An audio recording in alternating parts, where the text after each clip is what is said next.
pour ce moment partagé. Ce buffet était offert par la Fondation In Vivo, que je remercie, et aussi par, vous avez peut-être certains bu un vin du Buzet. Les producteurs du Buzet font de la comptabilité intégrée qui considère les impacts environnementaux. Et ils font partie d'un mouvement qui est représenté aujourd'hui par M. Daguin, qui est là, qui est le mouvement de l'agriculture avec le vivant. Avec le vivant, voilà. Et nous avons une conversation très rapide dans l'escalier à propos de le vivant, voilà. Les assises du vivant 2013 à l'UNESCO. Oh, il n'y avait pas tant de monde dans la salle, ça ne se pressait pas aux portions. Ça fait juste 5 ans. Ça bouge très très vite. Vraiment, la question du vivant, est-ce qu'elle va permettre de faire signe, de faire attracteur, comme dirait Bruno Latour, attracteur politique, pour organiser autrement nos affaires droite-gauche, c'est un petit peu antique. Voilà ce qui peut peut-être nous aider. Parce que nous sommes dans un dépassement tous azimuts.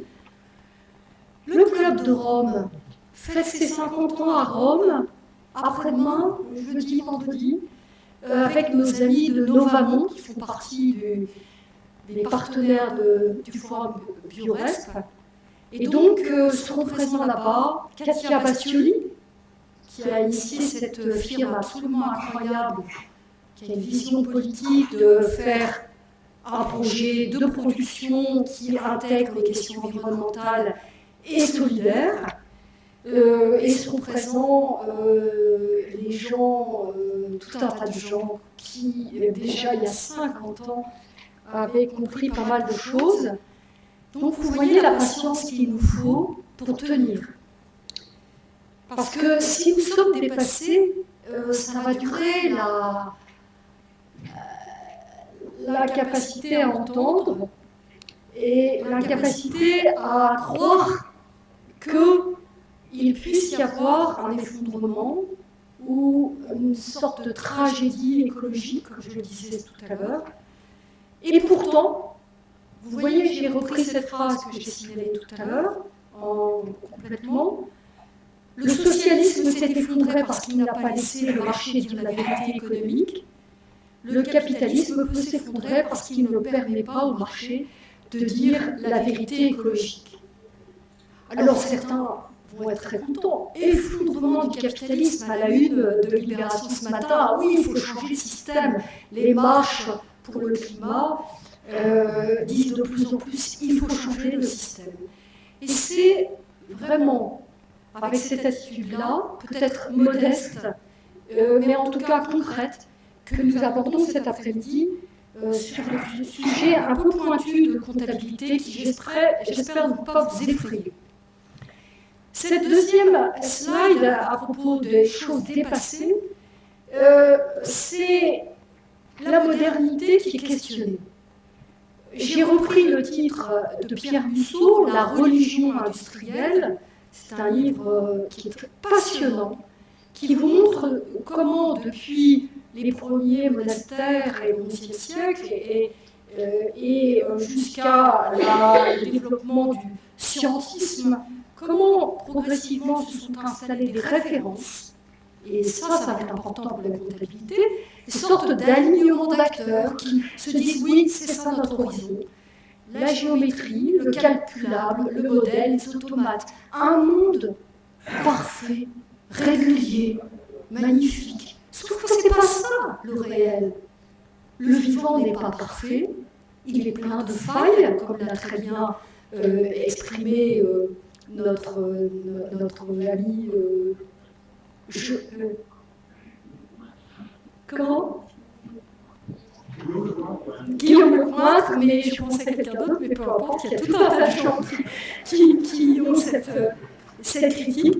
Et donc, il va falloir commencer à vraiment, et on n'est pas les premiers, penser en dehors de cette boîte, qui nous emmène vers le modèle Les Automates. Et dans le livre que j'ai publié il y a un mois, c'est très clair que nous sommes à un moment où il va falloir choisir entre parier sur l'inconnu du vivant, les possibles du vivant, la sûreté du vivant, parce que ce sont nos milieux, et nous n'en avons pas d'autres.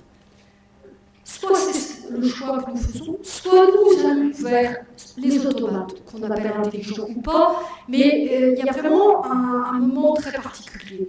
Et le monde de l'innovation est confronté à ce dilemme. Évidemment, la modernité a vu la nature comme réservoir inépuisable. Et puis, Alexandre Rambaud nous a dit, ah bah ça s'appelle cause inventée, il va nous en parler, c'est une chose morte. Le vivant, c'est une chose morte, c'est un réservoir. Bizarre. Et puis, toute chose équivalente à son modèle, comme si on pouvait compenser quand vous partez à New York, vous vous dites, je vais compenser, je vais mettre... je ne sais pas, je vais faire planter des arbres, mais est-ce que ça compense? Qu'est-ce que ça nous raconte? Qu'est-ce que c'est le récit? Qu'est-ce que c'est? Est-ce que c'est du mensonge? Est-ce que c'est de la réalité? Et on est très perturbé par ces sortes d'équivalences qui sont dans la fiction de la compensation. Un autre mythe de la modernité, la réversibilité. Georges Sprugen, donc économiste, qui a posé avec les principes de la thermodynamique le fait que non, il y a des choses qui ne sont pas véritablement réversibles.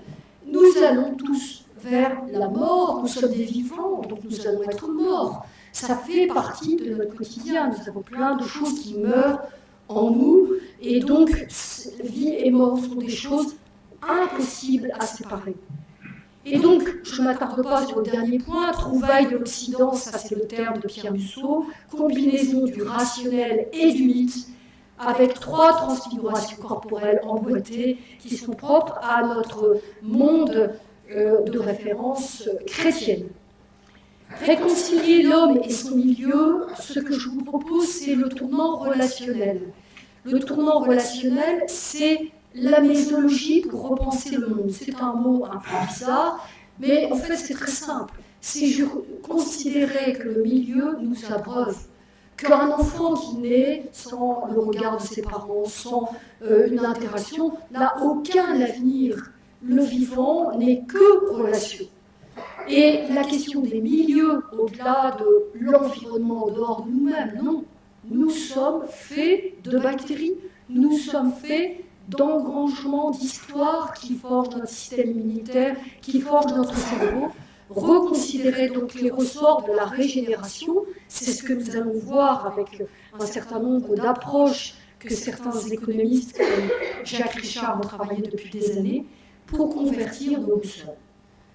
Parce qu'il va falloir savoir comment, dans cet océan très mouvant, nous allons trouver des balises, des indicateurs de richesse. Laquelle richesse? Sur quoi on s'entend?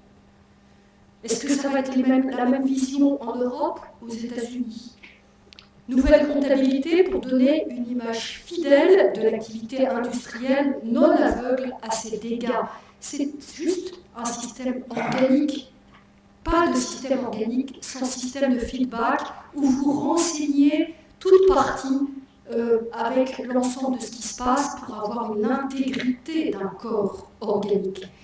Nouveau modèle d'entreprise dans l'actualité, puisque la loi de Pacte vient d'être votée à l'Assemblée nationale. C'est un changement, des signaux, peut-être faibles, jugés comme faibles pour certains, mais un signal que l'entreprise peut prendre sa part dans la question de l'intérêt général. Voilà ce que je voulais dire en introduction. Cher Alexandre, sans lequel cette journée n'aurait pas eu lieu, puisque effectivement nous avons créé le forum Bioresp avec vraiment cet horizon, parce que c'est vrai qu'il y a 2 ans, on se disait mais qu'est-ce que c'est les points durs, les points qu'il faut essayer de démonter, et ce point de la comptabilité est un point crucial. Merci beaucoup Alexandre d'être avec nous, et nous t'écoutons avec beaucoup de joie.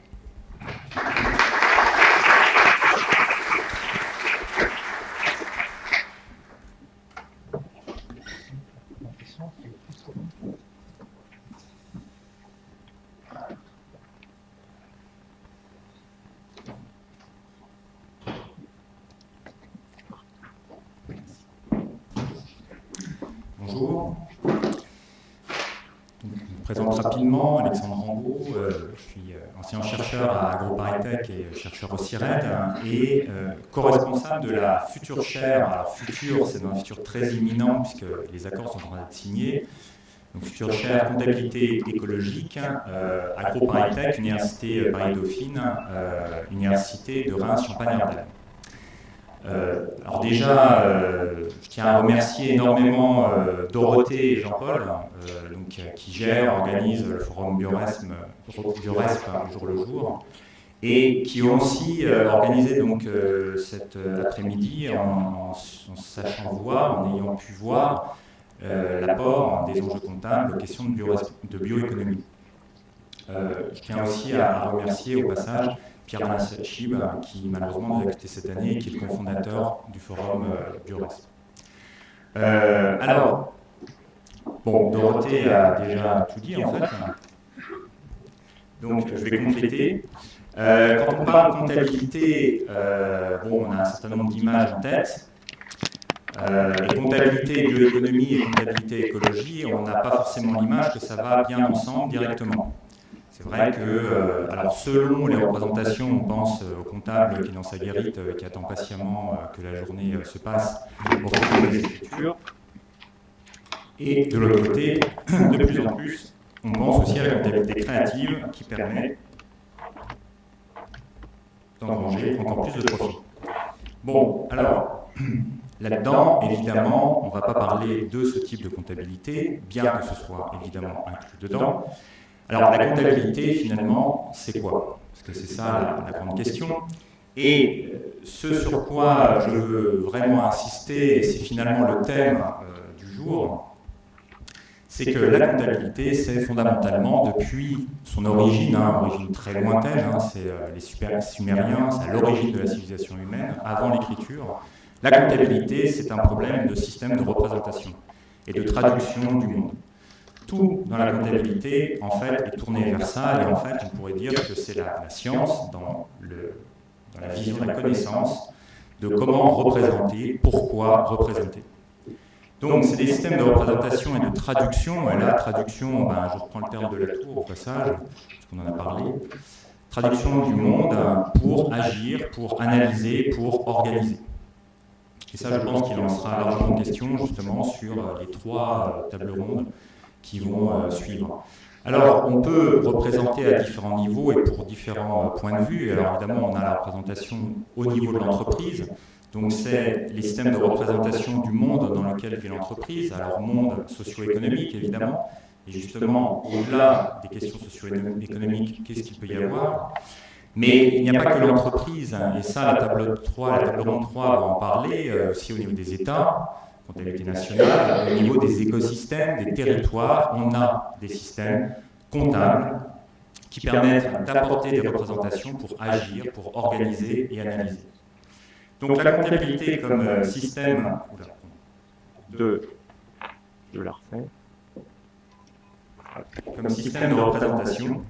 Et justement, et Dorothée l'a introduit, est-ce que ces systèmes de représentation finalement sont conformes à la réalité? Alors, l'idée fondamentale de la comptabilité, le principe phare, c'est l'image fidèle. Est-ce qu'on a des représentations fidèles à la réalité, conformes à la réalité? Alors, cette année, là aussi, Dorothée l'a introduit, on a eu un débat autour de la loi Pacte qui vient d'être votée. Alors, ce n'est pas tant la loi Pacte qui va m'intéresser ici, mais c'est les débats qui ont lieu en amont. Et notamment, ces débats ont donné lieu à un rapport qu'on appelle Nota Senar, qui est le rapport entre l'entreprise objet d'intérêt collectif, dans lequel on a eu tout un ensemble de discussions justement sur ce qu'est l'entreprise, sur la raison d'être de l'entreprise, et a été incorporé, un peu contre toute attente, une réflexion sur la comptabilité dans ce rapport. Donc c'est vraiment à noter et à saluer. Et c'est très intéressant ce qui est indiqué. Il est indiqué dans ce rapport, donc qui a été commandé par le ministère de l'économie, qui est à la base de la Pacte normalement. Toute compréhension de l'entreprise passe par sa comptabilité. Donc ça, au moins, ça permet de bien comprendre ce que j'essaye d'expliquer, c'est que c'est le langage de l'entreprise. C'est par là que l'on va pouvoir capter, rendre visible un certain nombre de choses et encore une fois, représenter ces choses. Or, les enjeux sociaux et environnementaux qui doivent être considérés en sont absents. À partir de là, la comptabilité strictement financière ne donne pas une image fidèle de la pratique des entreprises. Donc c'est très fort, ça renvoie à quelque chose de très clair. À l'heure actuelle, la comptabilité n'est pas fidèle, donc elle donne une image totalement déformée de la réalité. Tous les acteurs de l'entreprise ne peuvent prendre de décisions avisées si l'image renvoyée par la comptabilité n'est pas fidèle. Donc là encore, on ne peut pas prendre des décisions avisées si on n'a pas une image fidèle, et donc la comptabilité actuelle ne permet pas de prendre des décisions avisées. Il est donc hors de question de développer, de pouvoir penser à une bioéconomie si on n'a pas une comptabilité adéquate. Et dernière phrase qui a toute son importance, la grande technicité des normes comptables ne doit pas occulter la réalité des choix parfois politiques qu'elles peuvent refléter. La comptabilité, c'est un truc technique, c'est un truc neutre, objectif. Et la plupart du temps, on relève ça en fait à des débats d'arrière-plan entre techniciens. Non, absolument pas. La comptabilité, c'est un enjeu politique avec des choix fondamentaux, et c'est ce que je vais aussi essayer d'expliquer. La façon de représenter les choses, et justement, est-ce qu'on est dans une représentation fidèle, est absolument essentielle et doit être un enjeu citoyen que l'ensemble des communautés internationales doivent prendre en main réellement. Alors tout ça a donné lieu à une recommandation qui malheureusement n'a pas été réellement suivie, mais qui est là, qui a le mérite d'exister, sur laquelle on peut s'appuyer, qui est engager une étude concertée sur les conditions auxquelles les normes comptables doivent répondre pour servir l'intérêt général et la considération des enjeux sociaux environnementaux. Donc là, les termes sont très forts. En plus des enjeux sociaux environnementaux, la comptabilité doit servir l'intérêt général, et non pas simplement les intérêts privés au niveau de l'entreprise, par exemple. Alors, du coup, je dis, la comptabilité, c'est un système de représentation.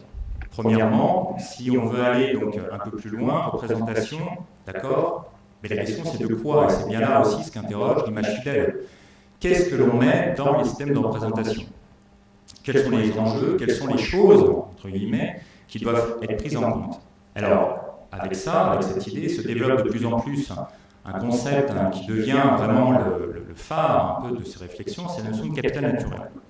C'est pas le capital naturel, la même chose avec le capital humain, qu'on va intégrer justement cette question de quoi mettre. Et là, la comptabilité a vraiment quelque chose à dire, parce que la comptabilité a saisi le capital dès les origines de la notion de capital, et sur les questions de capital naturel, qui vont être abordées notamment dans la table ronde 1, mais qui vont suivre sur les autres discussions, il y a vraiment quelque chose à expliquer par rapport au cadrage comptable. Alors, une fois qu'on a pensé le quoi, il y a aussi le vers quoi, qui est aussi un problème fondamental. Vers quoi, ça veut dire qu'on représente quelque chose, d'accord, mais on le représente dans quel document, vers quel acteur, vers quel lieu.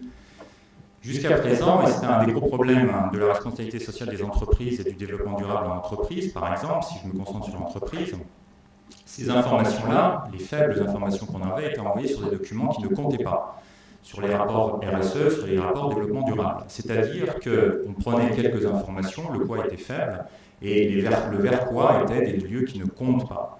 Donc l'enjeu aussi à l'heure actuelle, c'est d'envoyer tout ça vers des lieux qui comptent. Donc notamment les normes comptables, la comptabilité de gestion, les systèmes intégrés de gestion des entreprises, quand on est sur l'entreprise, les comptes nationaux directement sur la comptabilité nationale, etc., etc. Et puis évidemment, pour aller du quoi au vers quoi, eh bien, il y a tout un monde. Et c'est vraiment le monde de la traduction, de la représentation.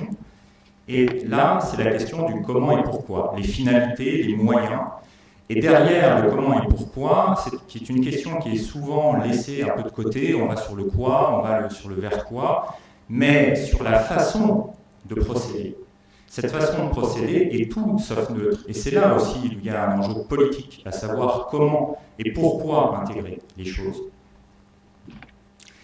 Et tout cela permet, donc là, la description, on a la description d'un système comptable, hein, le quoi, le comment, le pourquoi, le vers quoi, on a tout le cadre vraiment de la comptabilité, et tout ça doit permettre de fournir des analyses de plus en plus pertinentes, de générer des actions de plus en plus averties et de prendre des décisions averties, comme le voudrait, comme l'explique le rapport Nota-Sénard. Et finalement, ces deux premiers points, le quoi et le comment et pourquoi, c'est ce qu'on peut appeler le cadrage. En fait, la comptabilité, son enjeu fondamental, c'est de pouvoir cadrer les problématiques. Et souvent, cette étape est un peu passée, on va dire, à la trappe. On va sur des problèmes de valorisation, on va sur des enjeux économiques directement, et on passe à côté de la question centrale qui est comment cadrer des problématiques. Eh bien, c'est ce que fait la comptabilité, c'est son travail au jour le jour, comment cadrer les choses. Et le fait, vous voyez, qu'on va reléguer les questions de cadrage à une pure technicité, c'est-à-dire les gens qui savent, fait qu'on élimine toute la problématique de controverse et de politique fondamentale qui est derrière ce cadrage, et donc on passe à côté, encore une fois, du cœur de beaucoup de problèmes et de controverses. Et donc c'est ça qui va être discuté aussi dans ces tables rondes, comment cadrer les problématiques. Et alors, je pourrais dire, mais oui, c'est peut-être une vue de l'esprit, c'est un point de vue, puis finalement, c'est pas très effectif, ça ne sert pas à grand-chose d'avoir ce type de réflexion, on cadre d'une façon ou d'une autre, puis après, de toute façon, ce qui est important, c'est par exemple de poser des valeurs, etc. Alors justement, pour rebondir sur ce que Dorothée a introduit sur la modernité, je vais vous donner un exemple, qui est un exemple qui est devenu même totalement inconscient, mais qui est extrêmement fort dans la façon de comprendre le monde qui est véhiculée par la comptabilité actuelle. Donc la comptabilité financière actuelle est fondée, enfin un des documents centraux, c'est le bilan de l'entreprise, qui est divisé entre actifs et passifs. Les actifs, ce sont les moyens d'exploitation, c'est ce qui permet l'activité de l'entreprise. Donc c'est ce qu'on a sous contrôle pour l'activité. Le passif, c'est bien, les apports de ressources, c'est les obligations que l'entreprise a vis-à-vis de tiers qui apportent ces ressources, obligations de remboursement, obligations de paiement. Eh bien, cet actif et ce passif, qui ont été structurés comme ça à partir de la Renaissance, donc on est vraiment à l'origine de la modernité, dès les premiers auteurs comptables, et notamment dès un des tout premiers auteurs comptables qui était mathématicien aussi, qui a participé à cette vision de la quantification et de la mathématisation du monde, s'appelle Manzoni, il va tout simplement dire, textuellement, que eh bien, ce qui va donner les actifs, il va les appeler les causes mortées, c'est ce que Dorothée a commencé à dire, et le passif, les causes vivées. C'est-à-dire que le monde est divisé entre les choses mortes et les choses vivantes. Les choses vivantes, c'est celles qui sont attachées à un droit, à une éthique, qu'il faut respecter. Les choses mortes, ce sont les choses que l'on peut contrôler, que l'on peut utiliser comme on le souhaite. Et le bilan, ainsi, fait qu'en permanence, dès qu'on réfléchit dans ces conditions-là, on va séparer de façon scrupuleuse les choses mortes et les choses vivantes. Et cela se perpétue. Et donc la question, c'est comment développer une bioéconomie sur ces bases-là. Et vous voyez le problème du cadrage, qui n'est même plus réinterrogé, du coup. On a l'impression que c'est totalement naturel de raisonner comme ça. Mais là, c'est un problème comptable. Et alors, pour terminer, justement, sur ces controverses, et pour donner un peu le coup d'envoi en table ronde, justement, je veux juste donner l'exemple, par exemple, du carbone. Il y a le rapport du GIEC qui est sorti très récemment. Les questions de carbone et de cadrage des questions de carbone sont absolument au cœur des problématiques aujourd'hui. Et je vais juste donner une liste, par exemple, de questions purement comptables, typiquement comptables, qui sont justement le cœur de ce que devrait être une réflexion sur la comptabilité actuellement. Premièrement, est-ce qu'il faut poser des valeurs monétaires ou non sur le carbone? Est-ce que des systèmes comptables purement non monétaires sont acceptables et suffisants? Et si on a des systèmes avec des valeurs monétaires, quoi prendre? Des prix, des coûts pour maintenir le climat dans un état donné, etc. Comment mesurer le carbone aussi, ce qui pose un énorme problème. On sait très bien que si on veut intégrer tous les gaz à effet de serre, on a des matrices de conversion en tonnes équivalent de CO2 qui posent d'énormes problèmes. Donc la mesure aussi est un enjeu fondamental.